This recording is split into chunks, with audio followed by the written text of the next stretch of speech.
Hi, my name is Allison Litton. French teacher at Marion Cross School in Norwich, Vermont. And if you are here, you are interested in learning about Socrative or Socrative. I don't know. I say Socrative. I might be wrong. So if I'm wrong, I'm sorry. I love this because it is a really easy, low prep way to get data on student understanding. And so I'm going to walk you through a couple different steps here. It's free and I adore it, and you'll see why in a second. So I'm going to go ahead and I'm going to log in as the teacher, and you will see that, let me get rid of these windows here. You will see, my computer hates me. So this is my, my dashboard basically.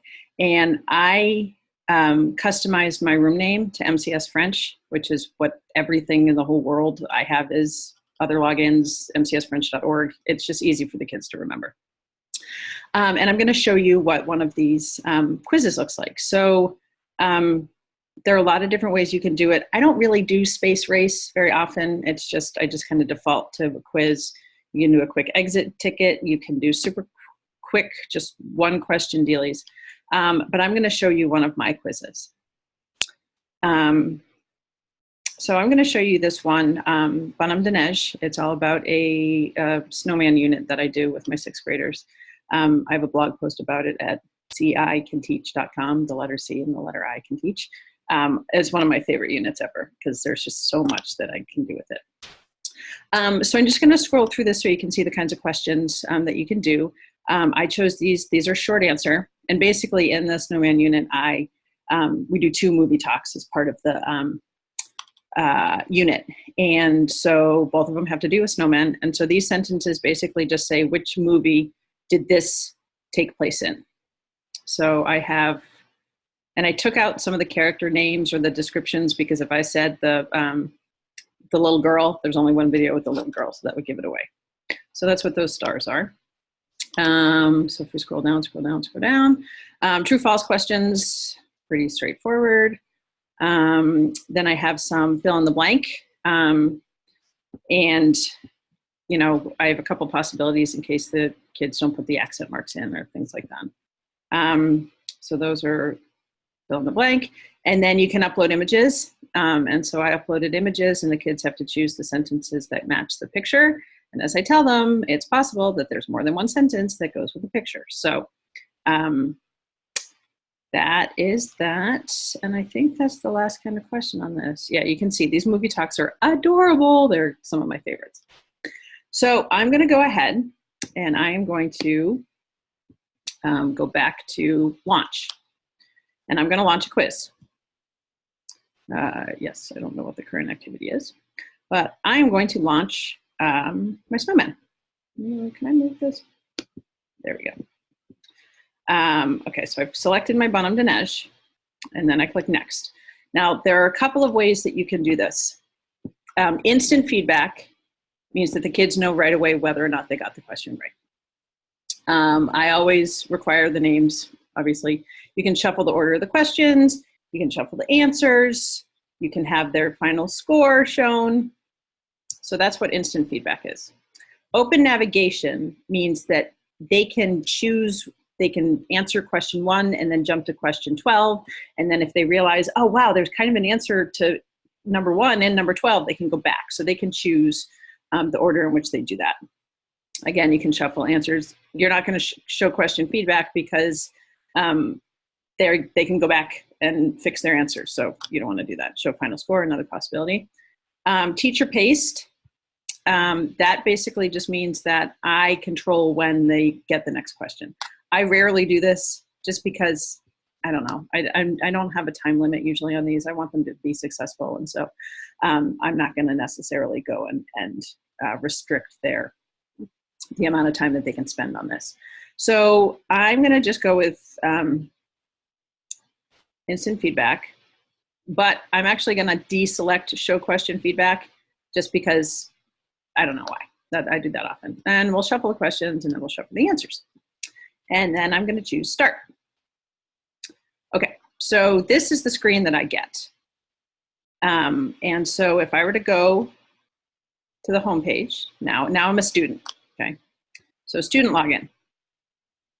My room name is MCS French, before. And so I click join, and then I type in the name, and my kids get so confused. They're like, but there's already a name. My name isn't Mickey Smith. And just start typing, and then they'll get it.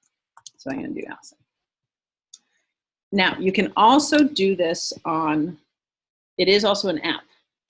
So I'm going to show you what it would be like on, I have no idea if this even is like, works.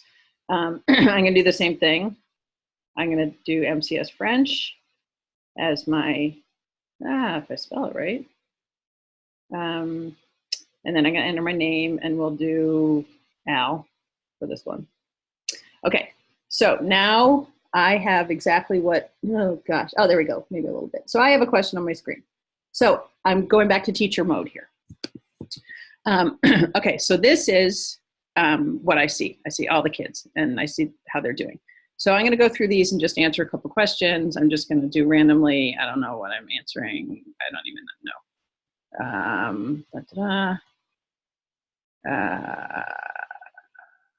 Okay. So I'm just going to go through also and answer some of my ones from my phone so that you can see. Okay. So I've now answered 4 questions and 6 questions from each of my little accounts. So this is what I get. So it tells me right away whether or not a kid got a question right or wrong. That wasn't the right answer? Jeez. Al needs to get her act together. And so once all the kids get to 100%, I click finish. And the kids, what they're going to do is when they're done, they go to menu and log out. And then I'm going to say, yes, I do want to log out. Sometimes it'll say, you haven't answered all these questions. Okay, so I'm going to go finish. I'm back in teacher mode. And get reports. This is the awesome part. I'm not going to choose this right now, but anyway, because I'm going to show you what it looks like. I'm going to move myself out of it. Okay, so that's how you run it. Here's what you get. This is phenomenal. So I get a PDF file that shows me how many kids answered each question correctly or incorrectly. So no one out of 15 chose true. Oh, you know what? There was something weird. I was like, why is it only adding up to 15? But it says there's 17. There are a couple hiccups with a couple of kids so that they ended up having to re-log in, but it kept their old login. So even though it says 17, there were really only 15 kids. So there's that. So that's my question by question PDF file. Then I get a class spreadsheet that shows me how each kid did. Yeah, so see, here you go. I've got 2 Aidens, so that got messed up. So Aiden number 2 got a 0 because something got screwed up. Aiden number 1 got a 73. Anna got a 93. Ava got a 88. And then it shows me how they did. And it looks like lots of kids are getting the second question right. Now, if that wasn't good enough, check this out. I want to go back here. So, students. Oh, shoot.